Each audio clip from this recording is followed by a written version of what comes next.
الحمد لله رب العالمين، والصلاة والسلام على المبعوث رحمة للعالمين وهدى للمتقين وهداية للضالين، سيدنا محمد وعلى آله وصحبه وسلم. اللهم إني أسألك بنور وجه الله العظيم الذي ملأ أركان عرش الله العظيم وقامت به عوالم الله العظيم، أن تصلي على مولانا محمد ذي القدر العظيم وعلى آل نبي الله العظيم بقدر عظمة ذات الله العظيم، تعظيما لحقك يا مولانا يا محمد يا ذا الخلق العظيم، وسلم عليه وعلى آله مثل ذلك، واجمع بيننا وبينه كما جمعت بين الروح والنفس ظاهرا وباطنا يقظة ومناما، واجعله يا ربي روحا لذواتنا من جميع الوجوه في الدنيا قبل الآخرة يا عظيم. وبعد، إخوتي في الله، أحييكم بتحية الإسلام، وأبدأ حتى لا أحرم من الخير، لأن الله عز وجل يقول: ومن أحسن قولا ممن دعا إلى الله وعمل صالحا وقال إنني من المسلمين. أبدأ بالشكر لحسن الاستقبال من القائمين على هذه الجامعة، جامعة دار العلوم سبيل الهدى، خاصة القائمين على أمرها من الأساتذة، وأيضا أشكر الطلاب وأدعو لكل من دخل هذه الجامعة ولكل من نظر حتى إليها، أدعو الله عز وجل أن يشرح صدره بنور الإسلام وأن يوفقنا جميعا إلى الخير. أستاذنا الكريم تحدث عن رحمة الإسلام أو الهدف من بعثة رسول الإسلام في قول الله عز وجل: وما أرسلناك إلا رحمة للعالمين، للعالمين أجمعين. الرسول صلى الله عليه وسلم كما نعلم بعث للناس أجمعين لهدايتهم والتراحم فيما بينهم، وما أرسلناك إلا رحمة للعالمين. وألفت أنظاركم إلى أن بعض الصغار سنا يحاولون دائما أن ينتصروا للحق ولو بالشدة والعنف. ما هكذا منهج النبي عليه الصلاة والسلام. منهج النبي: يسروا ولا تعسروا، يسروا ولا تعسروا، وبشروا ولا تنفروا.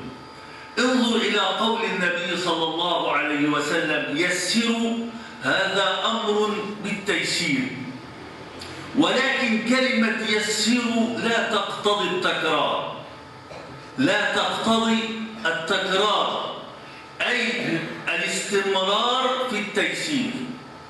فمن يسر مرة أو اثنتين أو ثلاث ثم عسر بعد ذلك لا شيء عليه.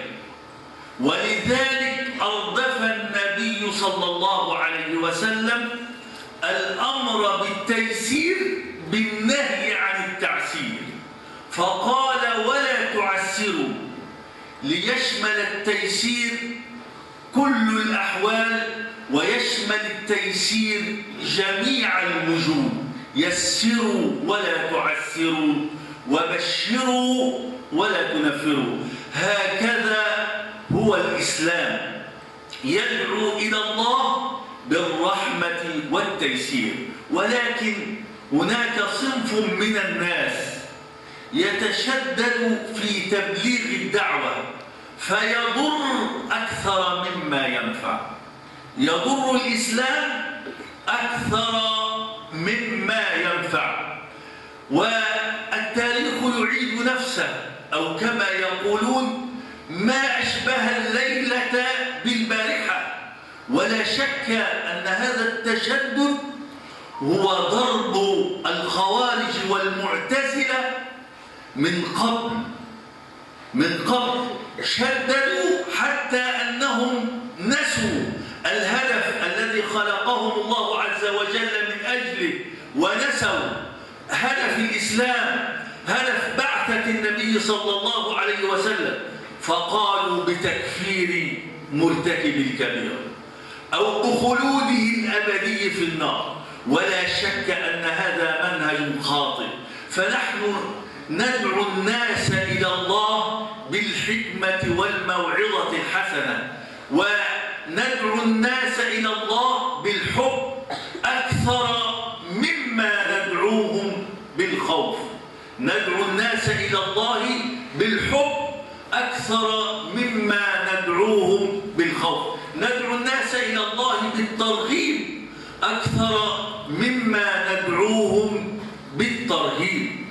ندعو الناس إلى الله بالترغيب أكثر مما ندعوهم بالترهيب. ولذلك قال القرآن عن أهل الكتاب: ولا تجادلوا أهل الكتاب إلا بالتي هي أحسن. ولا شك أن هناك صنف من الناس لا يميز في الدعوة إلى الله بين من يعادي المسلمين ومن يعيشون في بلاد المسلمين. فيقول الله عز وجل: لا ينهاكم الله عن الذين لم يقاتلوكم في الدين ولم يخرجوكم من دياركم أن تبروهم وتقسطوا إليهم إن الله يحب المقسطين. فبالعدل وبالرحمة وبالتيسير ينتشر الإسلام، وبالعنف والتشدد يضر الإنسان. الإسلام يضر دينه كما يضر نفسه.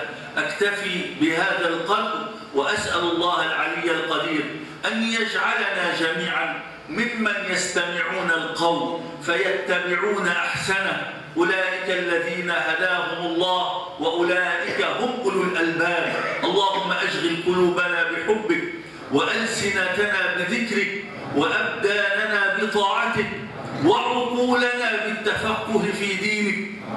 ربنا آتنا في الدنيا حسنة وفي الآخرة حسنة وقنا عذاب النار. وألزمنا يا رب كلمة التقوى، واجعلنا أحق بها وأهلها. وصل اللهم وسلم وبارك على سيدنا محمد وعلى آله وأصحابه وسلم. والسلام عليكم ورحمة الله وبركاته.